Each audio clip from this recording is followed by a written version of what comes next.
जय हिंद दोस्तों, यूपीएससी हिंदी में आप सभी का हार्दिक स्वागत है। आज हम लोग आराधन बैच में हम लोगों ने इसके पहले अगर आपको याद होगा तो 3-4 क्लास पहले हम लोगों ने मूल अधिकार देखा था, भाग 3 संविधान का भाग 3, जिसमें मूल अधिकार फंडामेंटल राइट्स के बारे में चर्चा हुई थी। और अनुच्छेद 21A के तहत अनुच्छेद 21 और 22 तक हम लोग खत्म कर चुके थे। ठीक है, स्वतंत्रता का अधिकार जो 22 तक था वो खत्म हो चुका था। बेसिकली कुछ दशाओं में गिरफ्तारी या डिटेंशन या निरोध से संरक्षण, ठीक है, protection against arrest and detention, ये हम लोग देख चुके थे। अब आज हम लोग आर्टिकल 23 शोषण के विरुद्ध अधिकार, ठीक है, अनुच्छेद 23-24 इसको देखेंगे, राइट अगेंस्ट एक्सप्लोइटेशन। ठीक है, शोषण के विरुद्ध अधिकार बेसिकली अनुच्छेद 23 और अनुच्छेद 24 के अंतर्गत ये आता है। अनुच्छेद 23-24 मिला करके राइट अगेंस्ट एक्सप्लोइटेशन। ठीक है, एक बार मैं मूल दिखा दे रहा हूँ, उससे फायदा ये होगा कि आप लोग को थोड़ा सा एक बार ध्यान में रहेगा। क्या कभी देखा था, वैसे भी आप लोग खोल के तो देखने वाले नहीं है ना। तो ये है 23 और 24, राइट अगेंस्ट एक्सप्लोइटेशन। ठीक है, शोषण के विरुद्ध अधिकार। तो अनुच्छेद 23 क्या बोल रहा है, prohibition of traffic in human being and force labour. और अनुच्छेद 24 क्या बोला है, provision of employment of children in factories. यानी कि अनुच्छेद 23 मानव तस्करी और बलात्श्रम पे प्रतिबंध लगा रहा है, वहीं अनुच्छेद 24 कारखानों आदि में बच्चों के रोजगारों में लगने पर प्रतिबंध लगा रहा है। ठीक है, शोषण के विरुद्ध अधिकार, तो आर्टिकल 23 और आर्टिकल 24, इसके ऐसे ही शॉर्ट नोट्स बनाना है आपको, अगर बनाना चाहिए तो, नहीं तो केवल 1.5 गुने 2 गुने करके 2 बार सुन लेंगे तो आपको आराम से समझ में आ जाएगा, है ना। तो मानव तस्करी और बलात्श्रम पे प्रतिबंध क्या लगा रहा है, अनुच्छेद 23। ऐसे याद भी करना है, ऐसे आपको याद हो जाएगा, 2-4 बार इसको याद करेंगे सवेरे उठ करके। ठीक है, कि अनुच्छेद 23 मानव तस्करी और बलात्श्रम, ठीक है, ट्रैफिक इन ह्यूमन बीइंग, जो बेगार फोर्स लेबर है उसको रोक रहा है ना। अनुच्छेद 24 क्या है, ये बेसिकली कारखानों आदि में बच्चों को रोजगार पे लगाने में प्रतिबंधित करता है। यानी कि अनुच्छेद 23 की अगर मैं बात करूं तो ये मानव तस्करी, ह्यूमन ट्रैफिकिंग, मानव तस्करी, ठीक है, प्लस बेगार और बलात्श्रम, ठीक है, ये रोक रहा है ना, ट्रैफिक, बेगार और फोर्स लेबर। अनुच्छेद 24 किसको रोक रहा है, कारखाने में 14 वर्ष से कम आयु के। ठीक है, तो इसमें प्रश्न कैसे आएगा, प्रश्न आएगा स्टेटमेंट टाइप का, बोलेगा कि आर्टिकल 24 जो है वो क्या नाम है, ह्यूमन ट्रैफिकिंग, बेगार, इन सबको प्रोहिबिटेड करता है। वहीं आर्टिकल 23 जो है वो 14 वर्ष से कम आयु के बच्चों को रोजगार पे रखने को प्रतिबंधित करता है। यानी कि children below the 14 age, employment of the children below the 14 age, it is prohibited, ऐसा करके एक ऑप्शन आ सकता है। तो ध्यान दीजिएगा, ऑप्शन क्या किया, मिसमैच कर दिया। और एक चीज और, इसमें क्या कर सकता है, फंसा सकता है, 14 की जगह यहाँ पे 18 कर देगा या 12 कर देगा। ठीक है, ध्यान दीजिएगा, 14 वर्ष से कम। ठीक है, तो अनुच्छेद 23 मानव तस्करी, बेगार और बलात्श्रम, इसको प्रतिबंध लगाता है। अनुच्छेद 24 कारखानों आदि में बच्चों को रोजगार में लगाने पर प्रतिबंध लगाता है। यानी कि 14 वर्ष से कम आयु के बच्चों को किसी भी कारखानों में, कोई खतरनाक रोजगार, खदान, ठीक है, इन सब जगहों पे, माइन, फैक्ट्रीज या हैजार्डस जो एम्प्लॉयमेंट है उस पर रोक लगाता है। तो 14 से कम, ठीक है, 14 से कम।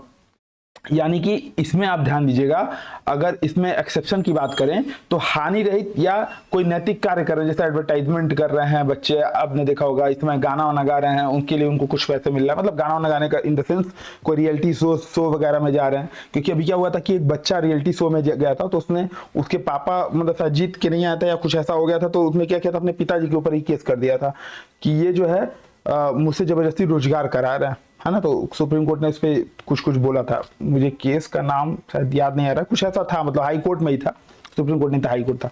तो 14 वर्ष से कम आयु का अगर कोई बच्चा है, ठीक है, यानी कि हार्मलेस या इनोसेंट वर्क अगर कर रहा है, कोई एडवर्टाइजमेंट में आ गया, कुछ विज्ञापन की शूटिंग कर रहा है, तो वो काम कर सकता है 14 वर्ष से कम का बच्चा। ठीक है, लेकिन 14 वर्ष से अधिक है तभी कारखाने, खदान या अन्य खतरनाक रोजगार करेगा। ठीक है, मानव तस्करी, बेगार और बलात्श्रम, इसके लिए क्या इसके भी कुछ अपवाद हैं अनुच्छेद 23 के अंतर्गत। इसमें आप सैन्य सेवा या अनिवार्य सैन्य सेवा, जो मिलिट्री सर्विसेज होती है, सोशल सर्विस, उसको आप करा सकते हैं। यानी कि state can impose compulsory service for the military service and social services, राज्य सैन्य सेवा या समाज सेवा के लिए करा सकता है। ठीक है, तो इसमें सैन्य सेवा या समाज सेवा, इसके लिए आपको बेगार कराया जा सकता है। और इसमें हानि रहित या नैतिक कार्य, ठीक है, ये आपके कुछ अपवाद हो गए। अच्छा, अब इसके संदर्भ में कुछ कुछ इंपॉर्टेंट कानून है, उनको याद रखिएगा, मेंस में एसआरआईटी में काम देंगे, प्रीलिम्स हो सकता है इससे रिलेटेड प्रश्न आ जाए, ठीक है। जैसे मानव तस्करी रोकने के लिए कौन कौन से कानून बनाए हैं, तो बेगार एक्ट, बेगार श्रम एक्ट 1976, ठीक है, एक ये बना है बेगार श्रम एक्ट। दूसरा बना है किशोर न्याय, बालकों का देखरेख और संरक्षण, ठीक है, बेसिकली मानव तस्करी रोकने के लिए, है ना, किशोर न्याय, जुवेनाइल जस्टिस एक्ट जिसको बोलते हैं, किशोर न्याय 2000 एक्ट है, इसमें अभी हाल ही में संशोधन भी हुआ था, तो कमेंट करके बताइए कब ये संशोधन हुआ था। तो किशोर न्याय एक्ट 2000 इसमें भी है ना। बात करूं अगर क्या बोलते हैं अनुच्छेद 24 के लागू करने के लिए सरकार ने कौन कौन से एक्ट बताए हैं, तो बाल श्रम प्रतिषेध अधिनियम 1986, है ना, बाल श्रम प्रतिषेध अधिनियम, ठीक है, child labour prohibition and regulation act 1986, प्रतिषेध एक्ट 1986, ठीक है, बाल श्रम प्रतिषेध अधिनियम 1986 ये बनाया गया है, और 2016 में इसको संशोधित भी किया गया, 2016 में इसको संशोधित भी किया गया, जिसमें 14 वर्ष से कम बच्चों को जो है कुछ खतरनाक रोजगार से रोका गया है ना। अगला आ जाता है धर्म की स्वतंत्रता का अधिकार, अनुच्छेद 25 से 28 के बीच, यानी कि फ्रीडम ऑफ रिलीजन, ठीक है, धर्म की स्वतंत्रता का अधिकार, इसमें 25, 26, 27, 28, ठीक है, आर्टिकल 25, ये पेज ऐड कर दूं,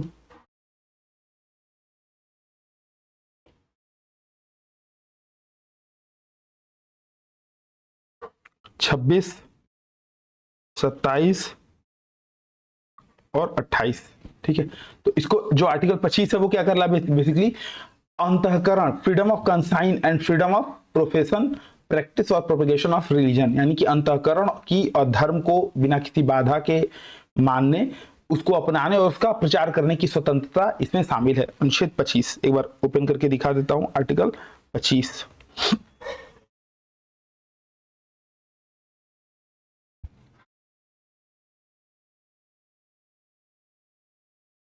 ठीक है, अंतःकरण की और धर्म को अबाध रूप से मानने, आचरण और प्रचार करने की स्वतंत्रता इसके अधीन मिलता है, यानी कि सभी व्यक्ति, ये मतलब व्यक्तियों को मिला है, सब इंडिविजुअल को, ठीक है, नागरिक के साथ साथ गैर नागरिक को भी है। आप याद रखिएगा 15, 16, 19, 29, 30 ये 5 अधिकार हैं जो नागरिकों को ही उपलब्ध हैं, गैर नागरिकों को नहीं, ठीक है, 15, 16, 19, 29, 30, ठीक है, ये ऐसे अधिकार हैं जो केवल नागरिकों को मिलते हैं, अन्य किसी को नहीं मिलते हैं, ठीक है।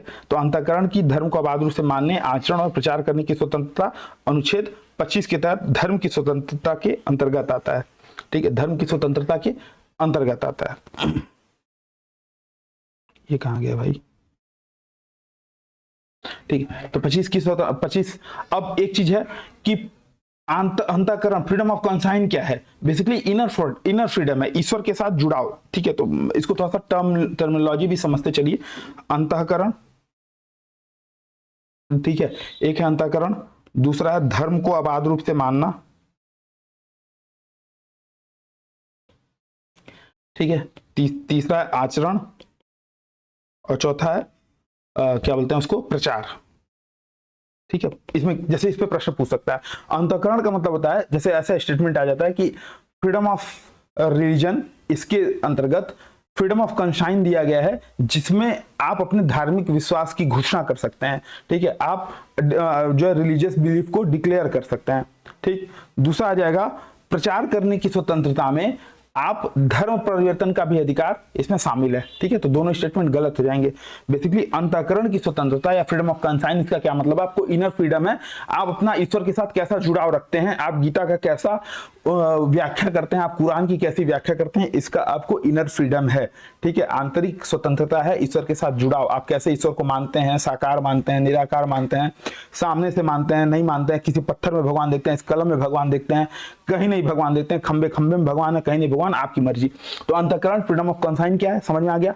दूसरा है धर्म को अबाध रूप से मानना, यानी कि धर्म को अबाध रूप से मानना, राइट टू प्रोफेस, इसका मतलब है डिक्लेरेशन ऑफ रिलीजियस बिलीफ, आप अपने धार्मिक विश्वास की घोषणा कर सकते हैं कि मैं इस भगवान को मानता हूं, मैं शिव जी को मानता हूं, मैं हनुमान जी को मानता हूं, मैं फलाने बाबा को मानता हूं, ठीक है, आप जिसको मन कर उसको मानिए, आपको आर्टिकल 25 के तहत स्वतंत्रता मिली हुई है। इसमें केस स्टडी टाइप का प्रश्न आ सकता है, ठीक है, कि अमुक व्यक्ति है और वो अपने मतलब किसी पंथ में विश्वास करता है, ठीक है, रिलीजन में विश्वास करता है, उसको भारतीय संविधान के किस अनुच्छेद के तहत अपने विश्वास, राइट टू प्रोफेस, उसको मिला है। तो आर्टिकल 25 धर्म को अबाध रूप से मानने का अधिकार देता है। एक है आचरण करने का अधिकार। आचरण करने का अधिकार मतलब राइट टू प्रैक्टिस, आप अपने धर्म की प्रैक्टिस कर सकते हैं, आप हाथ जोड़ करके प्रैक्टिस कर सकते हैं, भगवान को जल अर्पण कर सकते हैं, कोई भी काम आपको करना हो, आचरण जैसे पूजा अनुष्ठान समारोह है ना, धर्म शोभा यात्रा निकालनी हो, जो भी मतलब, ठीक है, जो भी आप करना चाहें अपने धर्म के लिए आचरण कर सकते हैं। एक है प्रचार करने की स्वतंत्रता, यानी कि धार्मिक विश्वास का प्रचार और प्रसार करना, ट्रांसमिशन ऑफ रिलीजियस बिलीफ, ठीक है, धार्मिक विश्वास का प्रचार करना। लेकिन ध्यान दीजिएगा, इसमें धर्म परिवर्तन का अधिकार शामिल नहीं है। आप ऐसा प्रचार नहीं कर सकते कि जबरन धर्म परिवर्तन नहीं, जबरन धर्म परिवर्तन मतलब फोर्सफुली आप किसी को जो है कन्वर्ट नहीं करा सकते, कन्वर्जन इसमें शामिल नहीं है, नहीं तो माननीय मुख्यमंत्री जी का बुलडोजर तैयार है, इस चीज का ध्यान रखिएगा। तो धर्म की स्वतंत्रता के अंतर्गत ये चीज क्या आती है, क्या नहीं आती है, एक बार फिर से, अंतःकरण की स्वतंत्रता, ठीक है, धर्म को अबाध रूप से मानने का अधिकार, आचरण करने का अधिकार और प्रचार करने का अधिकार, ठीक है, जिसमें आंतरिक स्वतंत्रता से लेकर के धार्मिक विश्वास की घोषणा करने तक, पूजा अनुष्ठान और समारोह का संचालन करने से लेकर के धार्मिक विश्वास के प्रचार प्रसार करने का अधिकार शामिल है। जबरन धर्म परिवर्तन का अधिकार इसमें शामिल नहीं है। इसमें भी कुछ अपवाद है, ठीक है, इसमें अपवाद क्या क्या है, बेसिकली सार्वजनिक व्यवस्था, नैतिकता, स्वास्थ्य, मूल अधिकार, इन सब के अधीन राज्य को अनुमति है कि वो किसी रीजनेबल रिस्ट्रिक्शन लगा लें, ठीक है। जैसे आपने देखा होगा एक संथारा प्रथा है, ठीक है, जिसमें जैन जो मत को मानने वाले लोग हैं, हिंदू धर्म से रिलेटेड जो जैन धर्म को मानने वाले लोग हैं, जैन मत को, वो क्या करते हैं कि अपने कुछ खाए पिए बिना अपने प्राण को त्यागते हैं, ठीक है, मतलब 20 दिन 25 दिन कुछ खाएंगे नहीं, तो कोर्ट या सरकार उसमें इंटरफेयर कर सकती है, ठीक है। एक चीज इसमें और बताना है कि सामाजिक कल्याण और सुधार के लिए, या इसमें जो सार्वजनिक प्रकार का जो हिंदुओं की धार्मिक संस्थाओं के संदर्भ में हिंदुओं के जो सभी वर्ग और अनुभाग बताए गए हैं, उसमें सिख, जैन और बौद्ध शामिल हैं। यानी कि जब यहाँ पे हिंदू शब्द का उल्लेख होता है तो उसमें सिख, जैन और बौद्ध शामिल होते हैं, ठीक है। तो धार्मिक स्वतंत्रता का अधिकार अनुच्छेद 25 आपने देखा। आर्टिकल 26 क्या बोल रहा है, एंटायर रिलीजियस डिनोमिनेशन और उसके सेक्शन, यानी कि सभी धार्मिक या उसके सभी धार्मिक संप्रदाय या उसके किसी एक अनुभाग को कुछ कुछ अधिकार है, ठीक है। क्या क्या अधिकार है एक बार दिखा देता हूं, भारत का संविधान, ठीक है। देखिए, धार्मिक कार्यों के प्रबंध करने की स्वतंत्रता, ठीक है, और इसमें क्या है, ये 4 अधिकार आपको मिले हैं, यानी कि धार्मिक और धार्मिक उद्देश्यों के साथ संस्थानों की स्थापना, ठीक है। तो पहला, संस्थान की स्थापना, ठीक है, संस्थानों की स्थापना, यानी कि right to establish and maintain institution for religious and charitable purpose, ठीक है। तो संस्थानों की स्थापना, धार्मिक और धर्मार्थ उद्देश्यों से संस्थानों की स्थापना करना और उसके प्रबंधन करने का अधिकार। दूसरा है इसमें धर्म विषयक कार्यों को प्रबंध करने का अधिकार, यानी कि राइट टू मैनेज, क्या बोलते हैं, right to manage religious affair, ठीक है। तो इसको क्या बोल सकते हो, धर्म विषयक कार्य, ठीक है, धार्मिक कार्य बोल सकते हैं, धार्मिक कार्य का प्रबंधन, ठीक है, प्रबंधन, धार्मिक कार्यों के प्रबंधन, यानी कि राइट टू मैनेज, ठीक है, रिलीजियस मैटर, ठीक है, धार्मिक कार्यों के प्रबंधन का अधिकार। एक इसमें है चल और अचल संपत्ति के स्वामित्व, ठीक है, चल संपत्ति मतलब जो मूवेबल एंड नॉन मूवेबल, मतलब बेसिकली आप एक्वायर कर सकते हैं मूवेबल और नॉन इमूवेबल। मूवेबल मतलब सोना चांदी ये सब जिसको आप इधर से उधर हिला सकें, इमूवेबल मतलब जमीन वगैरह। तो चल अचल संपत्ति आप रख सकते हैं, अपने संपत्ति के अधिकार, मतलब इसमें क्या बोलते हैं, धार्मिक संप्रदाय उसका कोई अनुभाग, ठीक है, ये सब कर सकता है अपना, ठीक। एक और इसमें था, भारत के संविधान देखता हूँ, ठीक है, जंगल में स्थावर और मूवेबल नॉन इमूवेबल ऐसी संपत्ति का विधि के अनुसार प्रशासन और फिर उसका प्रशासन करने का अधिकार, ठीक है, उसका प्रशासन करने का अधिकार।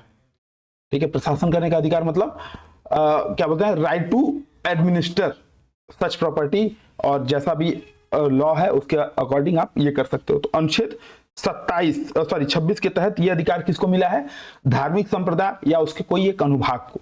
ठीक है, धार्मिक संप्रदाय या उसके अनुभाग को। 27 अब देख लेते हैं। अच्छा, इसमें भी अपवाद होगा। ठीक है, लोक व्यवस्था, नैतिकता, स्वास्थ्य, इन सब के अधीन। ठीक है, सरकार क्या कर सकती है, रीजनेबल रिस्ट्रिक्शन इस पे भी लगा सकती है। ठीक है, अनुच्छेद 27 एक बार देख लेते हैं। अनुच्छेद 27 बेसिकली क्या बोलता है कि किसी विशिष्ट धर्म की अभिवृद्धि के लिए करों के समुदाय के बारे में स्वतंत्रता।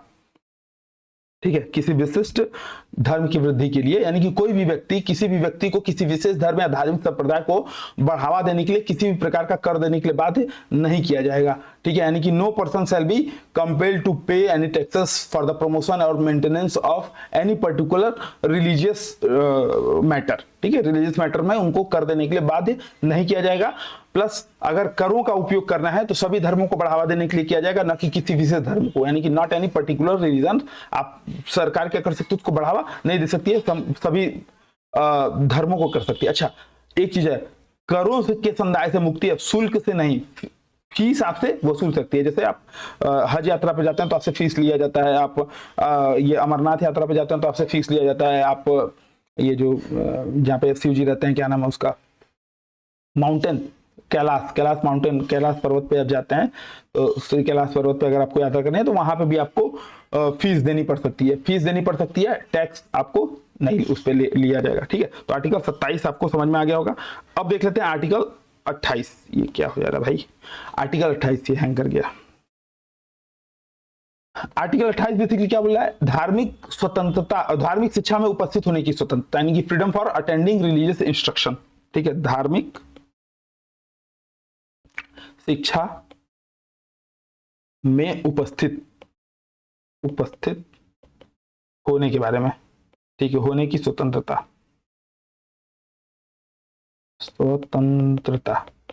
ठीक है, एक बार दिखा देता हूं। कुछ शिक्षा संस्थाओं में धार्मिक शिक्षा या धार्मिक उपासना में उपस्थित होने के बारे में स्वतंत्रता। ठीक है, इसमें 4 कैटेगरी दी गई है। ठीक है, 4 कैटेगरी दी गई है, 1, 2 और 2 इसी में है। ठीक है, मतलब 4 कैटेगरी है, मैं बता देता हूं कौन कौन सी। ठीक, अब कौन कौन सी हैं, एक तो पूरी तरीके से 1, 2, 3, 4 पूरा। ठीक है, पूरी तरीके से पूरा राज्य, ऐसे पूरा राज्य पोषित। ठीक, यानी कि institution Holi maintain by the state. ठीक है, पूरी तरीके से राज्य द्वारा प्रबंधित संस्थान।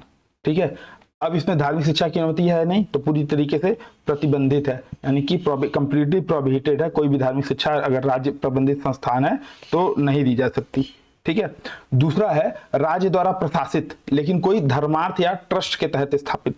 ठीक है, राज्य प्रशासित परंतु धर्मार्थ या ट्रस्ट, ठीक है, ट्रस्ट द्वारा स्थापित संस्थान, यानी कि institutions administrated by the state but stabilised under any trust और क्या बोलते हैं धर्मार्थ संस्थान जो भी है, तो वहां पे अनुमति है। ठीक है, परमिटेड अनुमति है। जैसे उदाहरण के तौर पे अगर मैं बताऊं, पूरी राज्य पोषित मतलब यहाँ पे तो government jubilee inter college GJIC, राजकीय जुबली इंटर कॉलेज है अगर गोरखपुर में, तो वहां पे आपको धार्मिक शिक्षा नहीं दी जाएगी। लेकिन राज्य प्रशासित धर्मार्थ ट्रस्ट द्वारा, तो जो महाराणा प्रताप इंटर कॉलेज है जो कि हमारे माननीय मुख्यमंत्री जी का प्रीमियर इंस्टीट्यूशन है, वहां पे आपको धार्मिक शिक्षा की अनुमति मिल सकती है। एक है राज्य द्वारा मान्यता प्राप्त, राज्य द्वारा मान्यता प्राप्त। ठीक है, यानी कि institution recognised by the state, मान्यता प्राप्त। और एक है वित्त सहायता प्राप्त। ठीक है, वित्तीय सहायता प्राप्त। ठीक है, वित्तीय सहायता प्राप्त। इसमें जो है बेसिकली स्वैच्छिक आधार पे, इन दोनों में स्वैच्छिक आधार पे, यानी कि सहमति अगर रहेगी, बच्चे अगर चाहे सहमति है। ठीक है, सहमति आवश्यक। ठीक है, तो क्या बताएंगे, वॉलेंटरी बेसिस पे है बेसिकली, है ना। तो ये है। अब अगला देख लेते हैं सांस्कृतिक और शैक्षणिक अधिकार, अनुच्छेद 19 और 29 और 30 के तहत। देखिए, अनुच्छेद 29 जो है वो अल्पसंख्यक वर्गों के हितों से संरक्षण है, और मतलब बेसिकली संस्कृति और शिक्षा संबंधी अधिकार है, लेकिन अल्पसंख्यकों के बारे में बोला जाता है। ठीक है, अब इसमें 2 अधिकार हैं, 29 और 30। ये इसमें भी पेज ऐड कर देता हूँ क्योंकि थोड़ा सा इसको समझाने में टाइम लगेगा। ठीक है, अनुच्छेद 29 बेसिकली क्या है, अनुच्छेद 29 को एक बार देख लेते हैं तो आपको और अच्छे से समझ में आएगा। भारतीय संविधान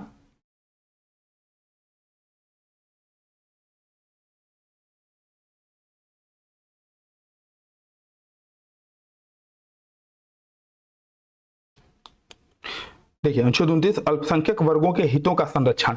ठीक है, क्या बोला कि भारत के राज्य क्षेत्र या इसके किसी भाग के निवासी नागरिकों के किसी अनुभाग को, यानी कि ये पूरे भारत में भले लिखा है अल्पसंख्यक वर्गों के हितों के संरक्षण, ठीक है, लेकिन ये क्या है, व्यक्ति के अधिकार को मान्यता देता है पूरे भारत में। ठीक है, ये केवल ध्यान दीजिएगा, अनुच्छेद 29 और 30 केवल भारतीय नागरिकों के ही उपलब्ध हैं। ठीक है, अनुच्छेद 29 और 30 केवल भारतीय नागरिकों के लिए उपलब्ध है, विदेशियों को नहीं। अनुच्छेद 29-30। ठीक है, भारत के राज्य क्षेत्र में या उसके किसी भाग के निवासी नागरिकों के किसी अनुभाग को जिसकी अपनी कोई विशेष भाषा है, लिपि है या संस्कृति है, उसको बनाए रखने का अधिकार होगा।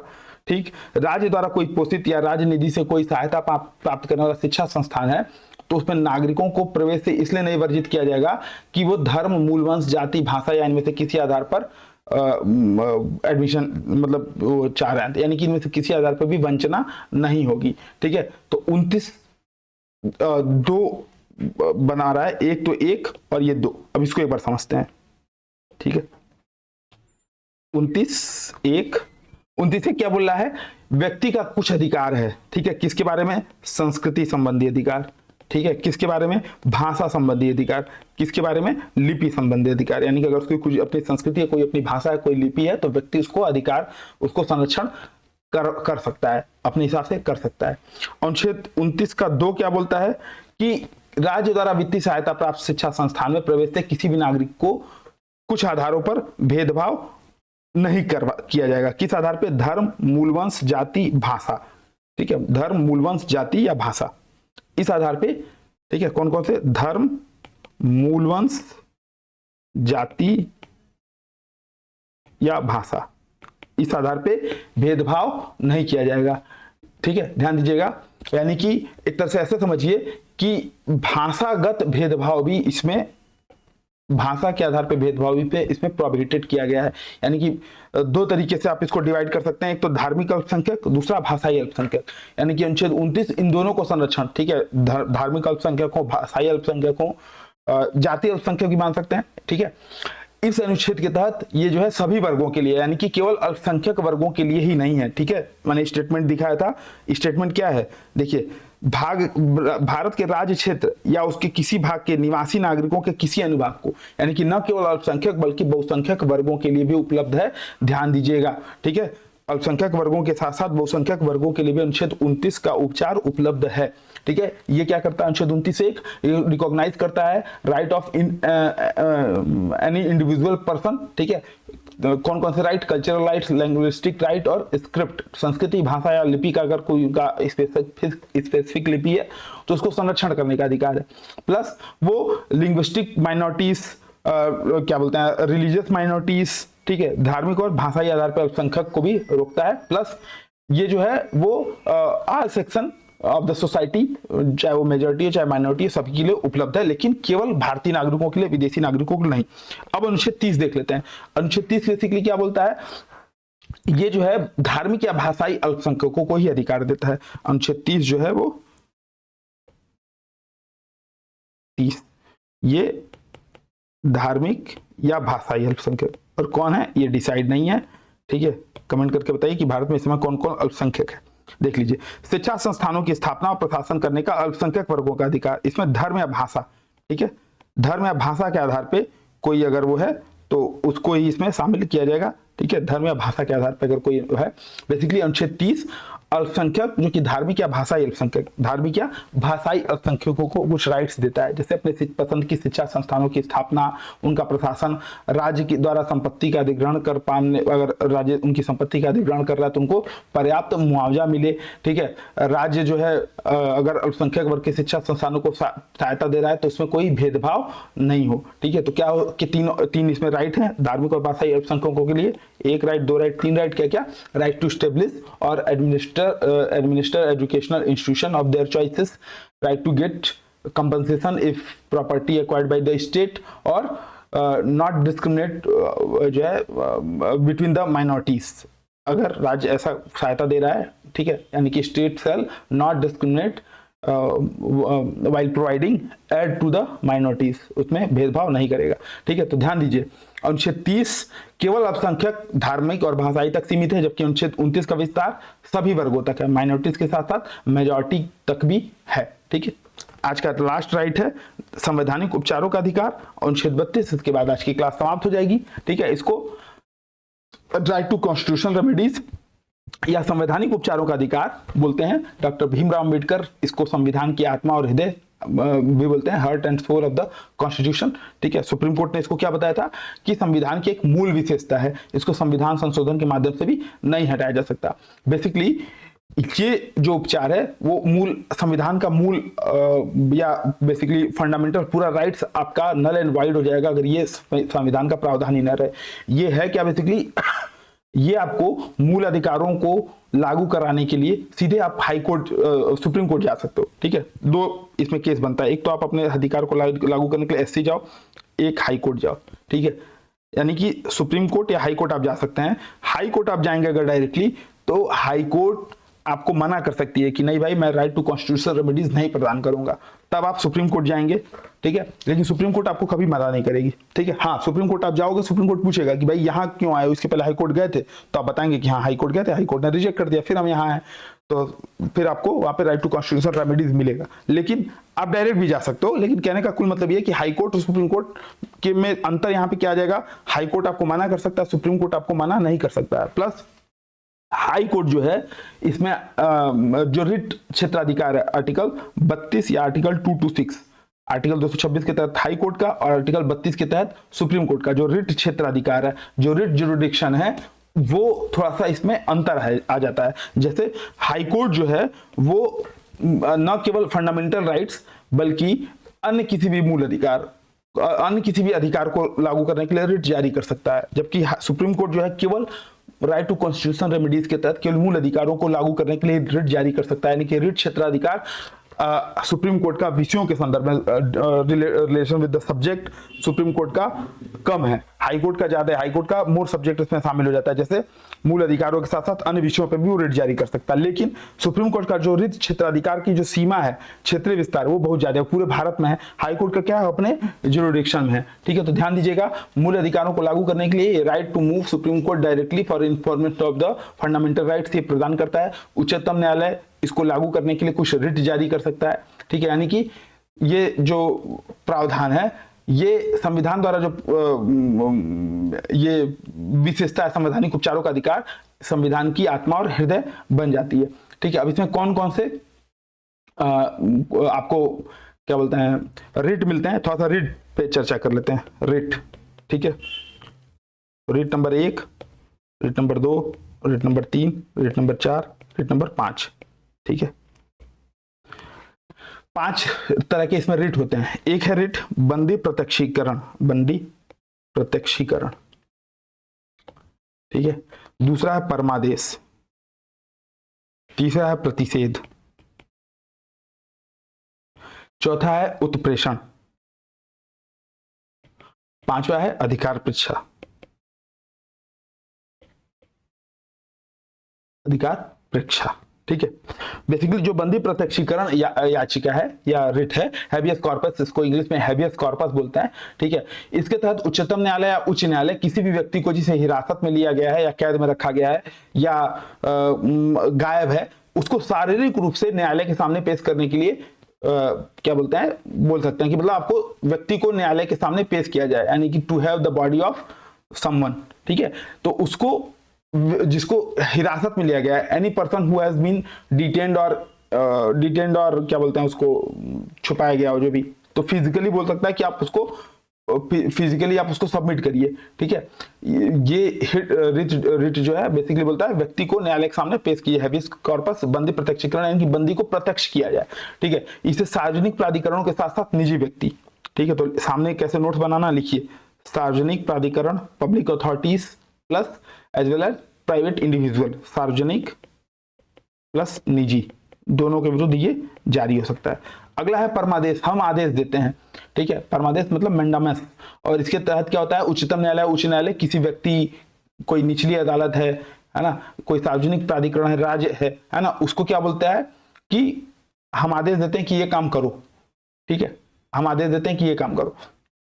लेकिन दो चीजें ध्यान रखिएगा, ये राष्ट्रपति, राज्यपाल या उच्च न्यायालय के मुख्य न्यायाधीश के विरुद्ध जारी नहीं किया जा सकता अगर वो अपनी क्षमता के अधीन कार्य कर रहा है। जैसे सपोज करिए कि कोई उच्च न्यायालय का जस्टिस है, वो क्या करे, उच्च न्यायालय के मुख्य न्यायाधीश को मैंडामस रिट दे दे कि भाई हम आदेश देते हैं कि ये काम करो, तो वो काम नहीं कर सकता। क्यों? क्योंकि वो उससे सीनियर है।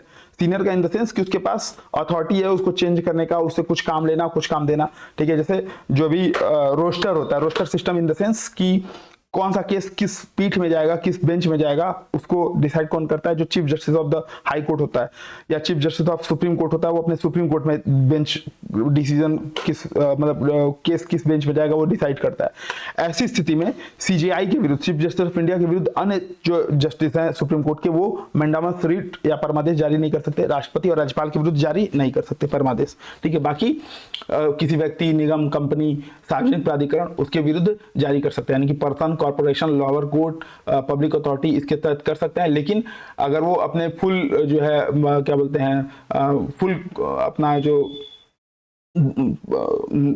अपना पूरा अपनी क्षमता के साथ काम कर रहा है, इन द सेंस कि अगर वो सीजेआई है तो उसके विरुद्ध जारी नहीं हो सकता, राष्ट्रपति और राज्यपाल के विरुद्ध जारी नहीं हो सकता है। अगला है प्रतिषेध, प्रोहिबिशन। प्रोहिबिशन इसका अर्थ होता है रोकना, ठीक है। ये केवल न्यायिक और अर्ध न्यायिक, ठीक है, न्यायिक और अर्ध न्यायिक। अब इसमें हम लोग बोलते हैं कि भाई जब केवल शब्द आए तो उस स्टेटमेंट को काट दो, यहाँ पे काट देंगे तो क्या हो जाएगा, ब्लंडर, ठीक है।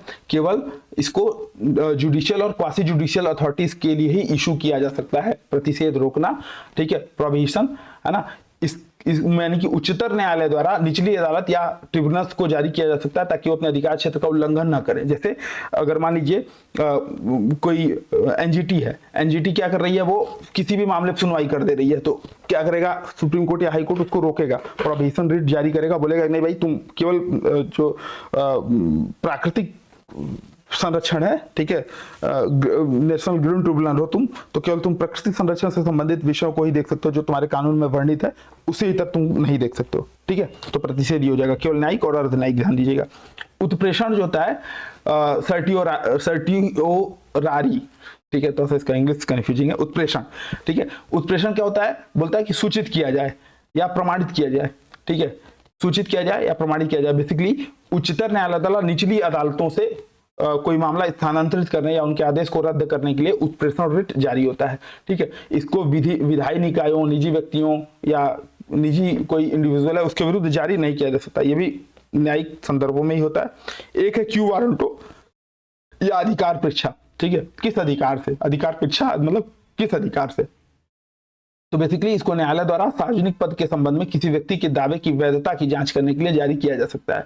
जैसे अभी आपने देखा होगा केजरीवाल जी को गिरफ्तार किया गया है हाल ही में, 2-4 दिन हो रहा है, ठीक है। तो उसमें अगर मान लीजिए कोई रिट ले जाता है कि वो किस अधिकार के तहत बने हुए हैं, जैसे अभी आपने देखा होगा कि उनको हटाने के लिए याचिका भी गई है, ठीक है। तो अगर सुप्रीम कोर्ट या हाई कोर्ट उस याचिका को स्वीकार कर लेता है तो अधिकार परीक्षा के तहत पूछा जाएगा आप किस अधिकार से इस पद पे बने हुए हैं, है ना, तो बताएंगे। तो कहने का कुल मतलब था कि आज की जो आपकी मूल अधिकार से रिलेटेड जो क्वेश्चंस थे, जो एक कॉन्सेप्ट था, उसको हम लोगों ने देखा, ठीक है। इसमें अनुच्छेद 33 है, अनुच्छेद 34 है, अनुच्छेद 35 है, 3 अनुच्छेद और हैं। बेसिकली अनुच्छेद 33 या आर्टिकल जो 33 है वो क्या बोलता है, पार्लियामेंट को इंपावर करता है कि वो सैनिक बल, अर्धसैनिक बल, पुलिस, इनके मूल अधिकारों पर रीजनेबल रिस्ट्रिक्शन लगाएं, ठीक है। वहीं अनुच्छेद 34 जो है वो फंडामेंटल राइट्स को अगर कुछ जगहों पे जहाँ पे मार्शल लॉ लागू है तो मार्शल लॉ वाले केस में, एरिया में जो लागू है उसमें मूल अधिकारों पर प्रतिबंध की बात करता है। वहीं अनुच्छेद 35 जो है वो कुछ मूल अधिकारों को प्रभावी करने के लिए संसद द्वारा बनाए गए कानून की बात करता है। जैसे मैंने बताया था आपको, याद करिए, अस्पृश्यता के लिए दंड देना, ठीक है, या निवास को, रोजगार के लिए निवास को एक शर्त के रूप में आरोपित करना, इन सब के लिए करता है। तो ये मोटी मोटा था, जब क्वेश्चन आएंगे तो इस पर हम लोग कर ले जाएंगे, ठीक है।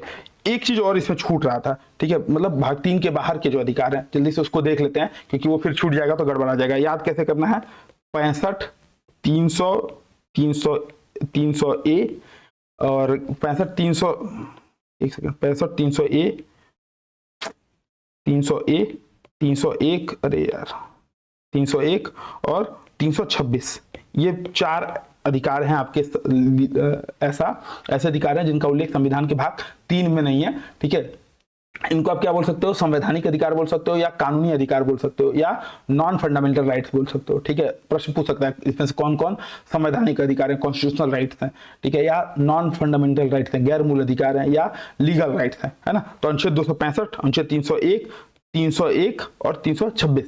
तो 265 क्या है, कानून के प्राधिकार के अलावा कोई कर नहीं, no tax shall be collected expect by the authority of law, यानी कि आप जब तक लॉ विधि नहीं बनाएंगे तब तक आप टैक्स नहीं ले सकते। अनुच्छेद 301 क्या बोलता है, संपत्ति का अधिकार, कानून के प्राधिकार के बिना किसी को उसकी संपत्ति से नहीं बेदखल किया जाएगा। याद कीजिए जब हम लोग पढ़ रहे थे तो बताया था मैंने 44वें संविधान संशोधन अधिनियम द्वारा जो आर्टिकल 19(1) और आर्टिकल 31 था 31, उसमें जो अधिकार थे उसको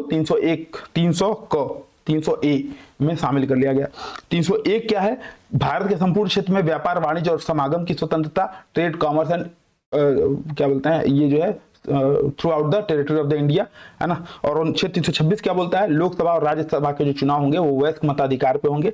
एडल्ट फ्रेंचाइज, एडल्ट जो election of the Lok Sabha and the state legislative assembly shall be basis of the adult franchise. अभी कल परसों में लोकसभा चुनाव की घोषणा भी हुई है, तो उस पर आप इसको समझ सकते हैं। यानी कि कहने का कुल मतलब ये कि ये 4 अधिकार भाग 3 के बाहर के हैं, है ना, इसको आप याद रखिएगा। भाग 3 के अतिरिक्त जो प्रदान किए गए अधिकार हैं, आप इसमें सुप्रीम कोर्ट नहीं जा सकते, आपको जाना होगा, कहाँ जाना होगा, हाई कोर्ट जाना होगा। तो ऐसा हो सकता है स्टेटमेंट टाइप वाला प्रश्न पूछते कि अनुच्छेद 300A या अनुच्छेद 326 को लागू कराने के लिए व्यक्ति अनुच्छेद 32 संवैधानिक उपचारों के अधिकार के तहत डायरेक्ट सुप्रीम कोर्ट जा सकता है, तो ऐसा स्टेटमेंट गलत हो जाएगा। ठीक है, तो क्लास कैसी लगी कमेंट करके बताइएगा।